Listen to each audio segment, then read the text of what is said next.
Alright, y'all. What I got here is I've got this new Sea to Summit. It's a collapsible bowl, and picked that up today. And I wanted that so that I could mix my bannock, and you know, I've got another eating utensil and multiple uses. And it also it collapses pretty well flat, and I'm sure you guys have seen this, but it also, even the package says this can function as a cutting board, so that's cool. But I've also got cast iron skillet. I've been questioned on this a lot, you know, why do you carry cast iron when there's lighter options? I really dig this cast iron, it's just something about it. And then my Boy Scout plate. This came out of a Boy Scout cook kit. It's aluminum, but it works great for a plate. And these things just kind of nest. Not perfectly maybe, but they're pretty good. And so I want to make a stuff sack to kind of keep these things together in my pack and not all separated and falling apart. So what I'm going to do, I've got this ripstop nylon here, this gray, and then I've got my sewing machine right here, and I figured just for a change of pace, I know I do a lot of outdoor stuff and bushcrafting type stuff, but this kind of is behind the scenes type of stuff. I've got a need for something, I don't want to have to go purchase it, so I'm going to make it. And what it's going to be is it's going to be a circular type bag with a drawstring up in this area, because I don't want to have to make this thing this big. So I'm just going to make it so it'll fit the actual pieces, and then I'm going to have a drawstring up here so it'll cinch down around this handle. That'll keep all these three pieces together. I can always set something else in here too. I can maybe get the cup to go with this or whatever. But I need to make the pattern, so what I'm going to do, alright y'all, got my marker. And what I'm going to do, I want to make a ring around this thing, but I'm not going to make it real close because I have to have room to make my rolled seam. So what I think I'll do, I don't think I need to make it circular. I think if I make it like my normal bags, it'll come, you know, make it circular when I cinch it down. So what I'm going to do is I'm going to come out about 2 inches, maybe 3 inches from the edge of the pot, because like I said, you got to have room for your seam. So I'm just going to make a mark here. I don't know if you guys can see. Yeah, you guys can see that. Come out another 2 inches on the other side, 2 or 3, about the same amount. Make a mark there. Same on the bottom. Let's see, about there. And then I'm going to make another one on the top. And then now I can take this pan off of here. And I can, if I can find the damn thing, my yardstick that I use for measuring. And one of the good things about working with ripstop is that I can use the lines in the ripstop to make a straight line. So, alright. So, got this yardstick. I've got it lined up with the lines on the fabric. I'm gonna go ahead and follow this line up, and I'm gonna make a mark across here. I'm gonna do the same thing on all 4 sides. Got a piece of cord under here. It's making it.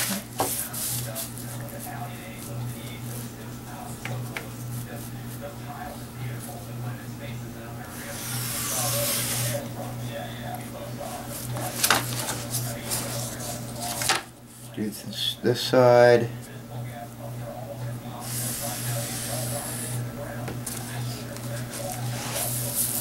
This side. Alright, so I got one square. Now I need to do the exact same thing to make my top half. That I'll sew 3 sides, and I'll make my drawstring across the top, and that should be more than enough to fit my trio there. So I'm going to go ahead, cut this guy out, mark up a second one, and I'll be back with you as soon as I get that done. Alright y'all, you can see where my first square ended. I just went ahead and measured off and just made the lines where I needed them to, and I'm thinking instead of cutting both pieces out, what I might do, put my kit in there like that, cut the big thing out, the big rectangle here, fold it over, and then just do 2 seams and my drawstring. That way it save me from sewing time.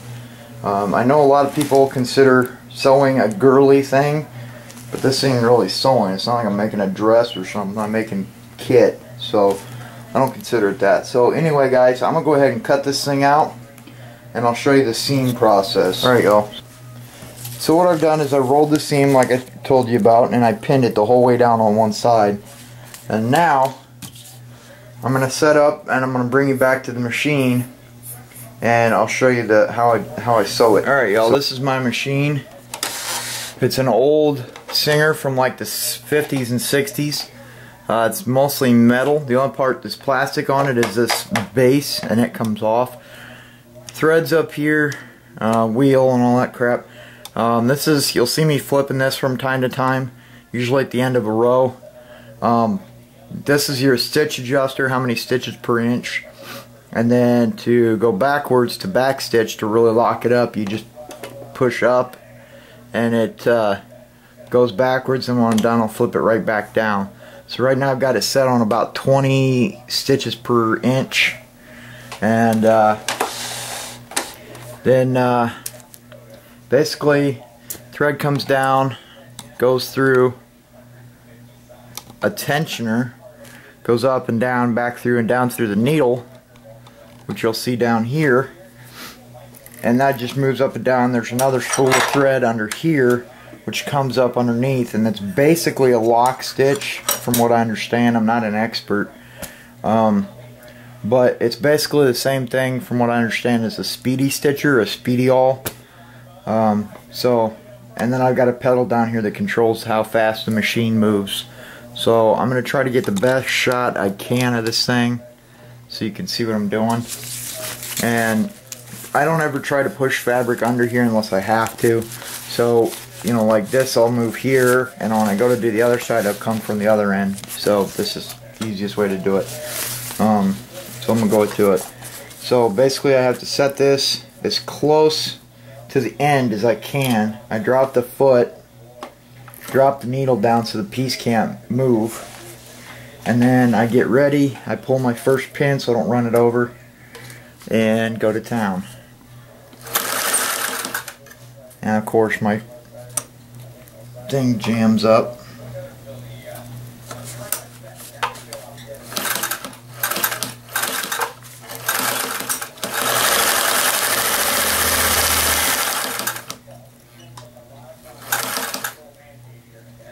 Alright, I'm getting, sometimes this happens with this thread. I just have to pull it back through. Pull everything back through. I have to snip it because this thread tends to, when I get going too fast, or once in a while it'll start to fray. So I have to pull it all the way through. Cut the frayed section out.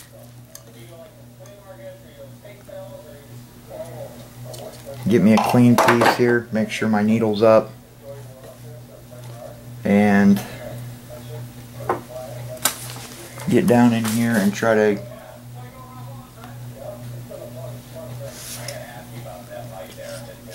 get that needle or that thread through that eye of that needle. I don't remember what this thread's called, but it's called Gutermann. Terra 60 Mark 600 meters, made in Germany. But it seems to work pretty good with this fabric, but like I said, I have to stop every so often and rethread the dang thing because it, and then when you go to put it back down, I have to try to get my needle as close to the same spot as the last stitch, so it's not interfering with anything when I go to do it again. So then I just pick up real slow when I first take off. Of course, course, I would forget to put my foot down.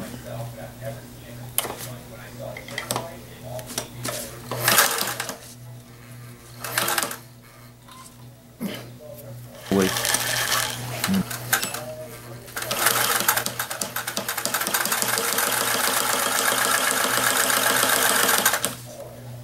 And then I gotta pull another pin, take off again.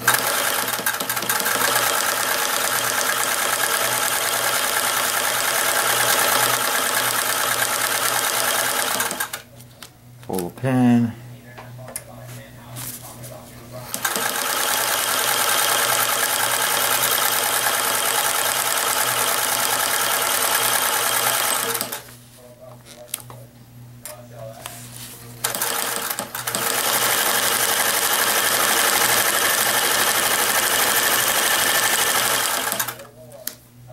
You gotta be careful because I've been told that a lot of people tend to get sewn into the fabric. I don't know how that happens because I've never even come close. But another thing, when you go to pull this pin, make sure your foot's completely out the pedal, because when you go to pull this pin, if you watch this little knob here, you can see that. It goes up and down really fast, and if you get your finger in here, it won't hurt. I mean, it'll hurt, but it's not gonna, you know, ruin your finger or nothing. But I've heard of people getting their fingers actually sewn to the fabric, and I just...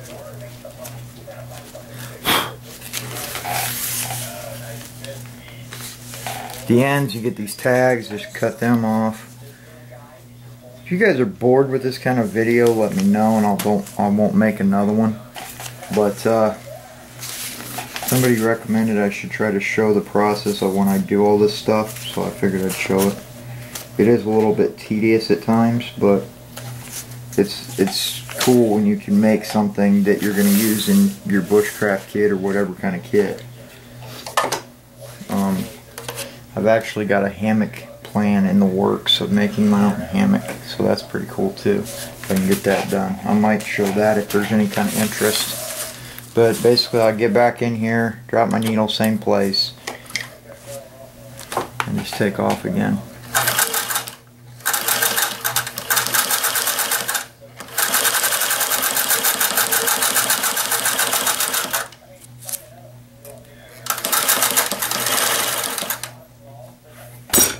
I swear.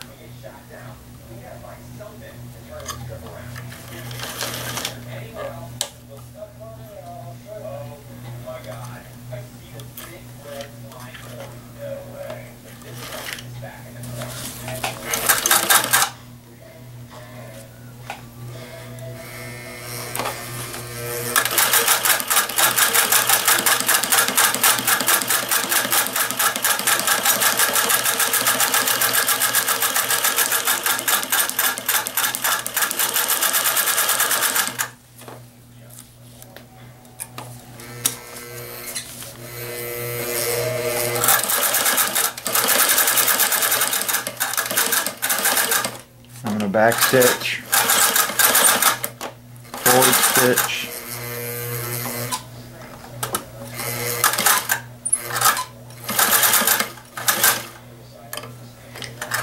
lift the needle, lift the foot, pull, snip, go back through, trim it. And that is a finished seam. It's not beautiful, but it's functional. And then when I'm done, this will be the exposed side, this will be the side that's to itself. So, you know, when I'm done, they'll come together, whatever. So now I just got to do the other side, but I'm on a timeline, so I'm going to have to do it when I get back. So it's the next day.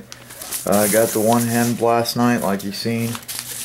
Now I've got this one I got to hem, so we're going to go ahead and get to it. Like I said, get it just far enough under where I can get the foot dropped on it and the needle dropped, so that way it's in place. Pull this pin, put that on my magnet, and I go slow until the fabric's past the back of the foot. That way I don't have any, you know, it doesn't bind up or anything, because sometimes when you get it just under the front of the foot, it doesn't want to go through, it kind of sticks. So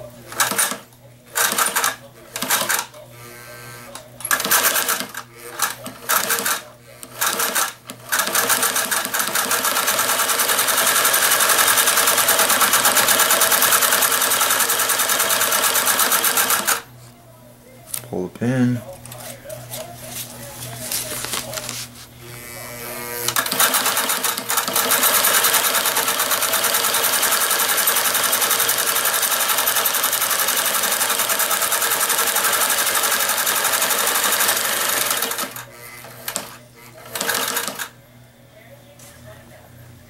And my thread's all screwed up. Hole. Sometimes it wants to get hung up. You just kind of gotta pull it through. Snip. Come back here. If you don't drop it. Alright, y'all. What I'm gonna do, got both sides seamed up. What I'm gonna do is, now this is gonna be the top, and so is this, because everything's going to slide inside this pocket. There's going to be a seam holding both sides together like that, and that's going to be the pouch. So what I want to do is basically, I want to take my cord that I've chosen, which is just a scrap piece of night eyes cord. I want to lay it across this guy, right up by where I want this cord to go, where my drawstring is going to go, like that. And I'm just going to fold this over and give it enough room so it's got more than enough movement in there. And after I get my thing through here, then what I do is, now the cord is inside of here, I get the excess cord on that side, I get my foot centered where I need it to be, and make sure I've got enough fabric. You want to make sure you've got this thing just right before you set it, because you want to, and you don't want your foot to be right up against the cord. You want it to be out at least a 1/16 of an inch or so, so you've got movement in that cord. So now I'm going to drop my foot, drop my needle, and hold this as I go along.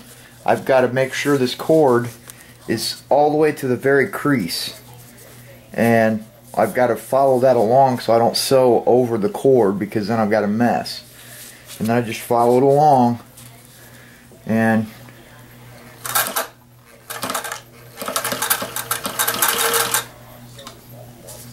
now it's not wanting to go through. This is what I was talking about binding up.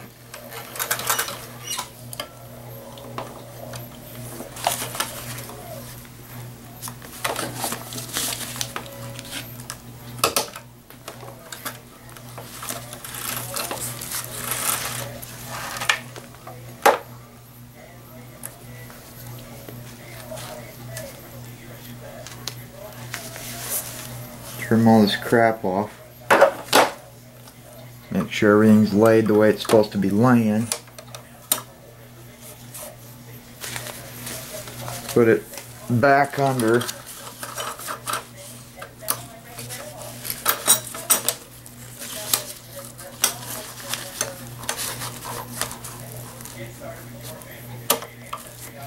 Drop my foot to hold everything in place. Fold the rest of this over and just kind of follow it along as you go to make sure you're not getting that cord sewed in.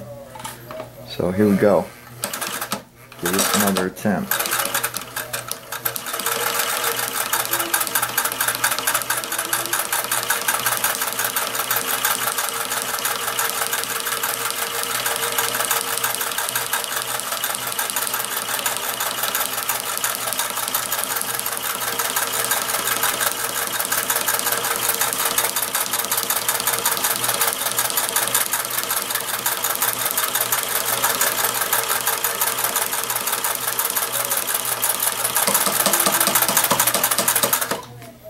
Back stitch, front stitch, lift, pull, snip that crap off there.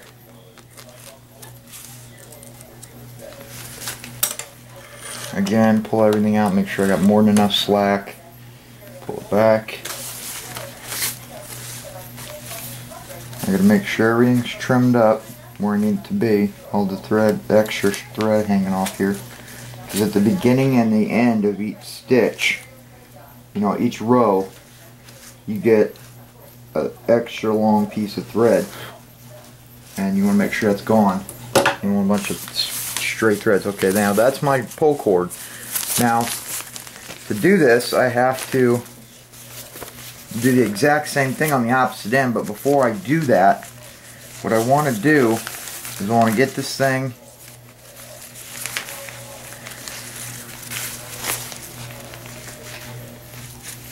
folded exactly in half,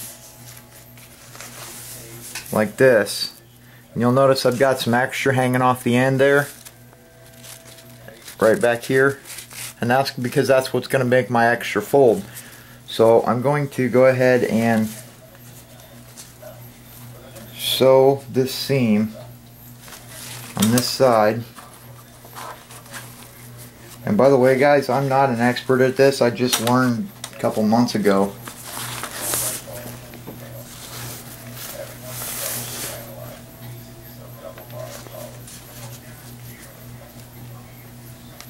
Alright, now the trick is to make sure everything right up where you want it to start gets held in place. Now, drop that. Now, I'm not starting right up near my thread. I'm leaving about 1/4 of an inch or 1/2 an inch, because you want a little V that's open there to allow it to pull. You don't want it right up against each other, else it's not gonna have any slack. So what I'm going to do is I'm going to start sewing, and I'm going to try to stay as close to this line as I can, my previous seam. I want to keep these two edges as close together as I can and even.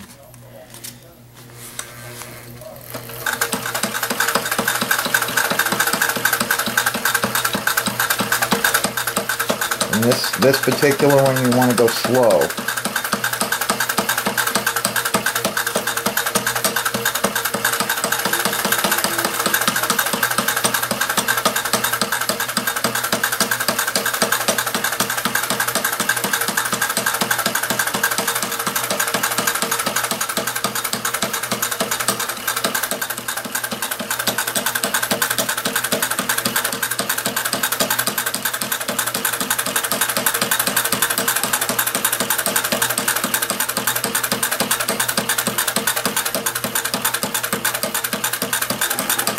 Almost to the end.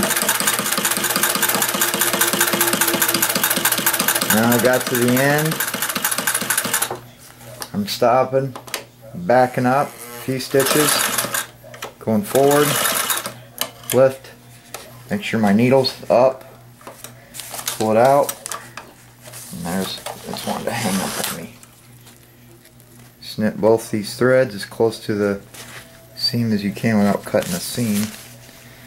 Trim off any excess. Cutting up top, so you got these threads hanging off at the beginning and end of each seam. Cut that. Now that's 1/2 of the bag sewn. Now see what I was talking about, leaving this V from the start?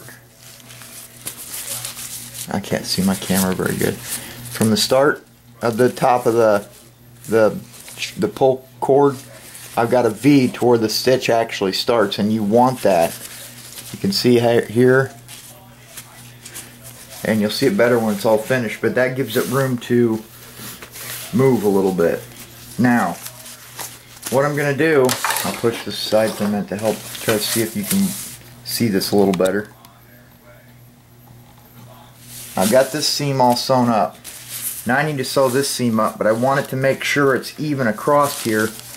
So what I go ahead and do is I'll get those two edges as close together as I can, pinch it up here at the top,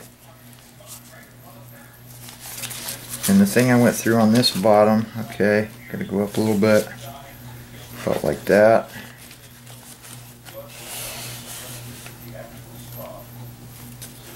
Got it. And then that will be folded over when I'm all done to make my other pull cord pocket. Get my everything back where it's needing to be. Now again, get my excess cord up in front of the machine. Start. Gotta make sure everything's even before I start.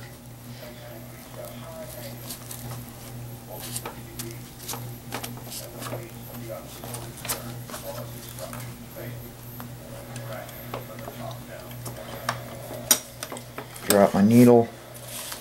Try to keep these edges as close together as I can. You gotta try to make them even.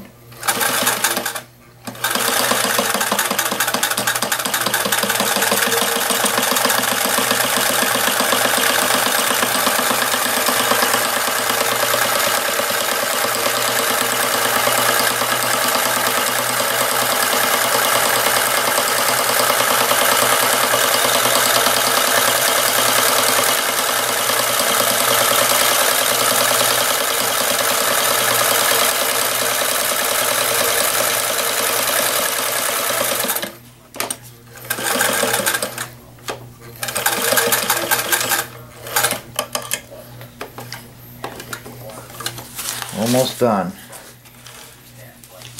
I know you're probably saying thank God because this is boring as hell. And then again I cut my extra pieces of thread.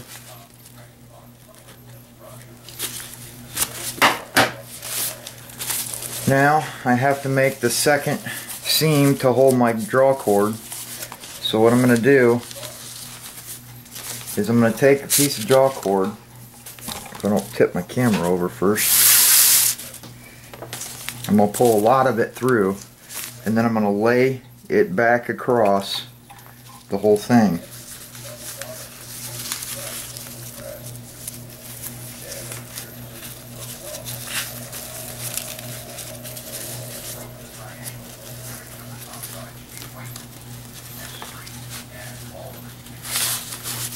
And the way I'm going to do this is I'm going to lay this cord up in here, and right where the seam stops,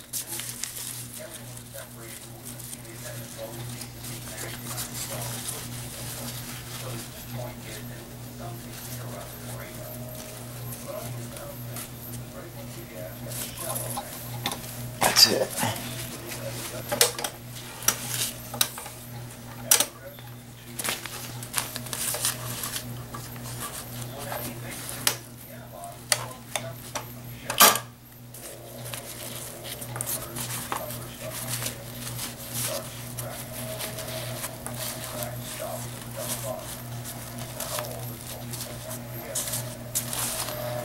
Start sewing.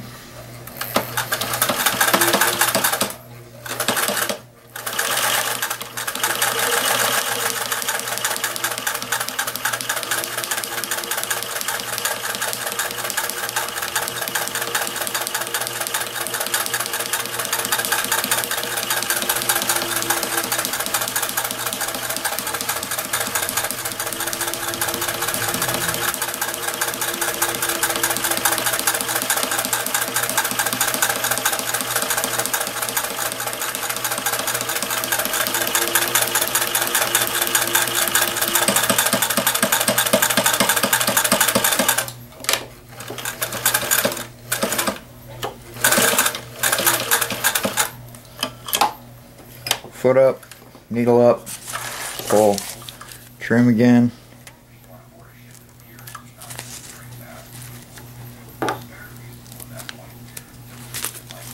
Same thing on the other end.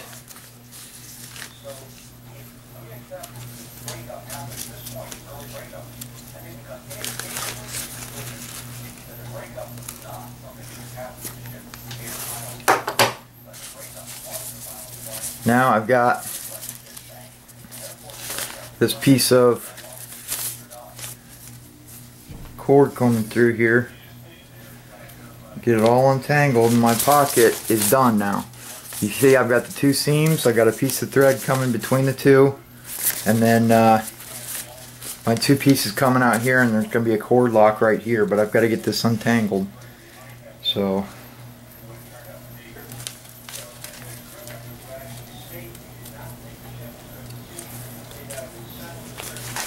I've got a big bag of cord locks here.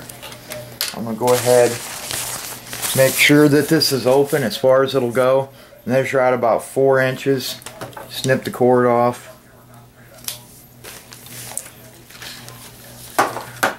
Put my cord lock on.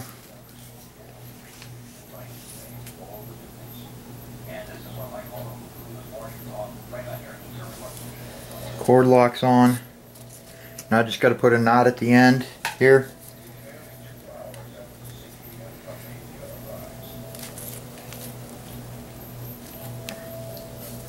So that the cord lock can't come off of here.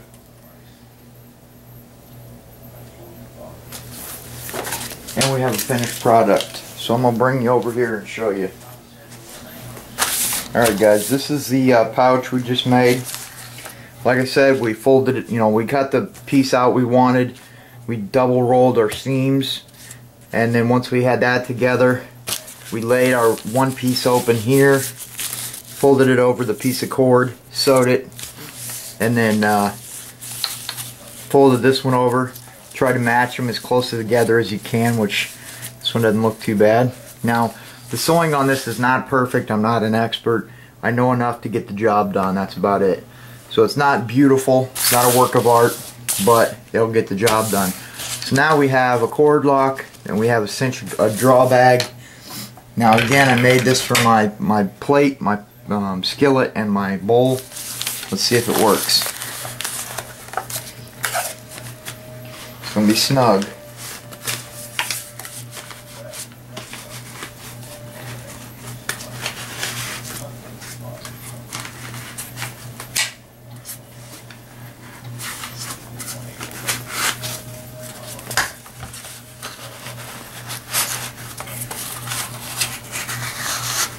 It's snug,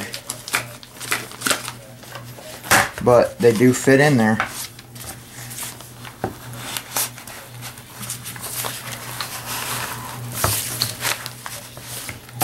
And then I'll just cinch up my cord lock.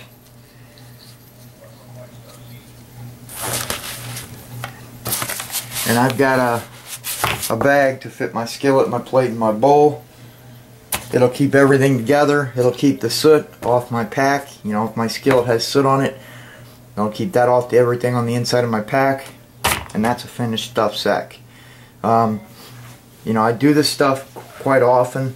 I make all kinds of stuff. Anything I might need, I try to make it before I try to buy it, because it's a lot cheaper to make it than it is to buy it.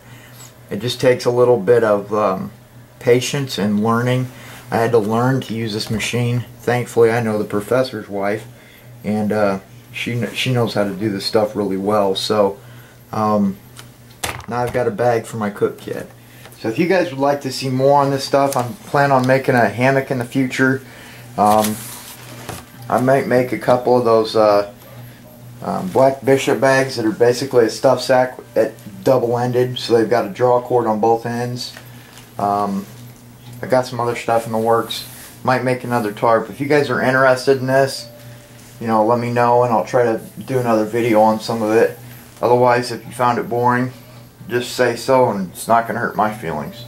So anyway guys, hope you found that interesting or useful, and I'll see you on the next one.